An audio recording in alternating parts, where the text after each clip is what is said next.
हिमाचल प्रदेश में किसानों को कई चुनौतियों का सामना करना पड़ता है, जिनमें से एक है कीटों से बीमारियां। सेब के बगीचे में कीट फूलों, पत्तियों, फलों से लेकर शाखाओं और जड़ों तक पौधे के हर भाग को नुकसान पहुंचा सकते हैं। किसानों को कीटों और उनके लक्षणों की पहचान करना आना जरूरी है तथा उन्हें कीटों की रोकथाम का तरीका भी पता होना चाहिए।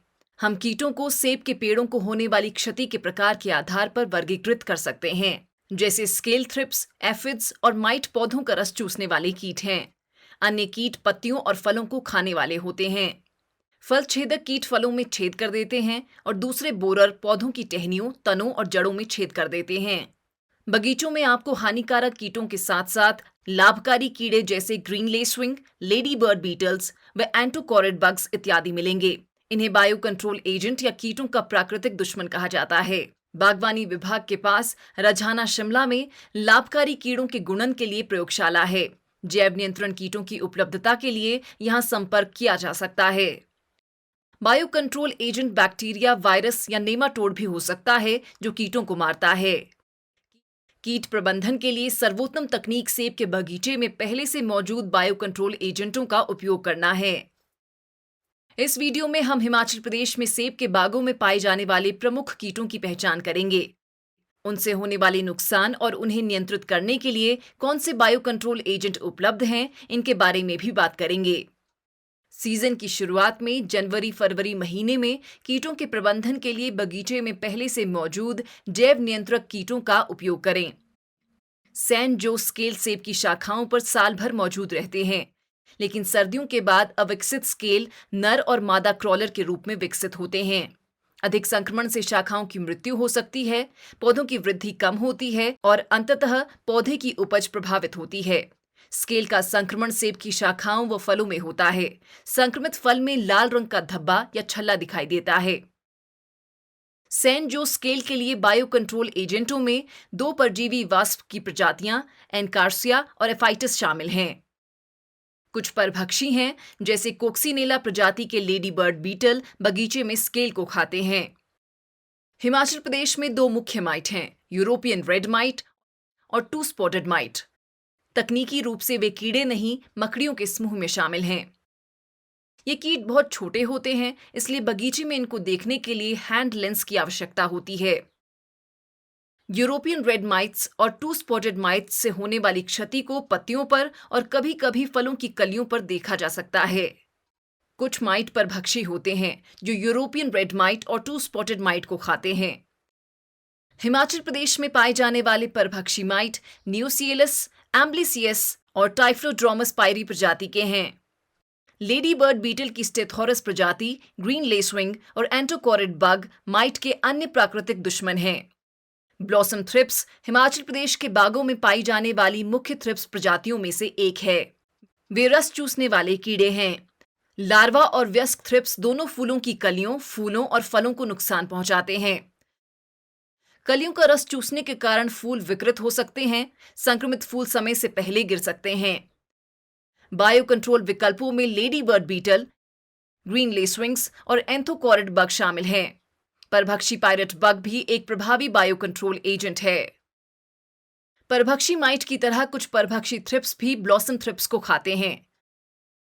वूली एप्पल एफिड पूरे हिमाचल प्रदेश में एक आम समस्या है। वे पेड़ की शाखाओं पर सामान्य रूप से दिखाई देते हैं। ये सफेद ऊनी द्रव्यमान और मोमी स्राव द्वारा आसानी से पहचाने जा सकते हैं। सर्दियों में वे मिट्टी में चले जाते हैं और जड़ों को नुकसान पहुंचाते हैं, जिससे जड़ों पर गांठें बन जाती हैं। वूली एप्पल एफिड के लिए एफिलिनस माली परजीवी वास्प है। अन्य परभक्षी जैसे लेडी बर्ड बीटल व ग्रीन लेसविंग्स के व्यसक और लार्वा और होवरफ्लाई के लार्वा भी वूली एप्पल एफिड को खाते हैं। Apple green aphid Himachal Pradesh के अधिकांश सेब उत्पादक क्षेत्रों में व्यापक रूप से फैला हुआ है। ये शुष्क और अधिक ऊंचाई वाले क्षेत्रों में पाया जाता है। एफिड्स की आबादी मई की शुरुआत से बढ़ जाती है और जुलाई में चरम तक पहुंच जाती है। एफिड्स युवा पौधों, विशेषकर नर्सरी पौधों को गंभीर नुकसान पहुंचा सकते हैं। एफिड के खाने से पत्तियां और नई टहनियां विकृत हो सकती हैं। अत्यधिक क्षति शाखा के अग्रभाग या पूरे पौधे की वृद्धि को बाधित करती है, जिससे फल उत्पादन में कमी आ सकती है। एप्पल ग्रीन एफिड्स के कई प्राकृतिक दुश्मन हैं, जिनमें lady bird beetle, green lacewings hover मक्खियां और कुछ परजीवी वाष्प शामिल हैं। आर्किप्स और हेलियोथिस सहित हिमाचल प्रदेश के बागों में कुछ फल छेदक कीट और स्क्रेपस कीट पाए जाते हैं। हालांकि हिमाचल के बगीचों में कोडिंग मॉथ कोई समस्या नहीं है, लेकिन ये एक ऐसा कीट है जिसके बारे में जागरूक होना और सावधान रहना आवश्यक है। फल छेदक कीट सेब के फल में प्रवेश कर जाते हैं और फल के अंदर के हिस्से को नुकसान पहुंचाते हैं। जब तक फल को काटा नहीं जाता, तब तक नुकसान को देखना असंभव है। वुड बोरर हिमाचल के बगीचों की एक प्रमुख समस्या है। कीड़ों के इस समूह में root borer, stem borer, shoot borers शामिल हैं। हिमाचल प्रदेश के सेब उगाने वाले क्षेत्रों में रूट बोरर एक गंभीर समस्या है, खासकर जहां मिट्टी रेतीली है। वे मॉनसून शुरू होने से पहले या मॉनसून के समय या जून के अंत से अगस्त की शुरुआत तक निकलते हैं। रूट बोरर के ग्रब सेब के पेड़ों की जीवित और मृत दोनों प्रकार की जड़ों को खाते हैं, जिससे पेड़ बहुत कमजोर हो जाते हैं और समय के साथ वे पौधे मर सकते हैं। इनके ग्रब्स जड़ों में 3 साल तक जीवित रह सकते हैं। तना छेदक को ट्री बोरर और ट्रंक बोरर के नाम से भी जाना जाता है।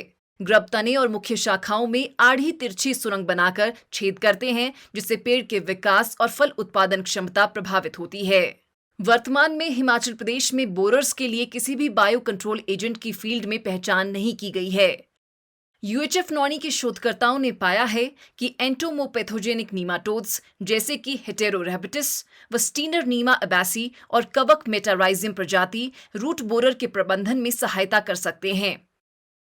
इन नीमाटोड या कवक को रूट बोरर संक्रमित पेड़ों के तौलिए में इंजेक्ट किया जाता है, जहां वे रूट बोरर लार्वा पर हमला करते हैं और उन्हें मार देते हैं। कीटनाशक भी व्यापक रूप से उपयोग किए जाने वाले विकल्पों में से एक हैं। यद्यपि ये ध्यान रखना महत्वपूर्ण है कि कुछ कीटनाशक, विशेष रूप से व्यापक प्रसार वाले अधिकांश बायो कंट्रोल एजेंटों के साथ साथ मधुमक्खियों और अन्य परागण करने वाले कीड़ों के लिए अत्यधिक जहरीले होते हैं। इसलिए ये सलाह दी जाती है कि केवल छिड़काव सारणी में सूचीबद्ध कीटनाशकों का ही प्रयोग करें और अधिक जानकारी के लिए बागवानी विभाग के कर्मचारियों से संपर्क करें।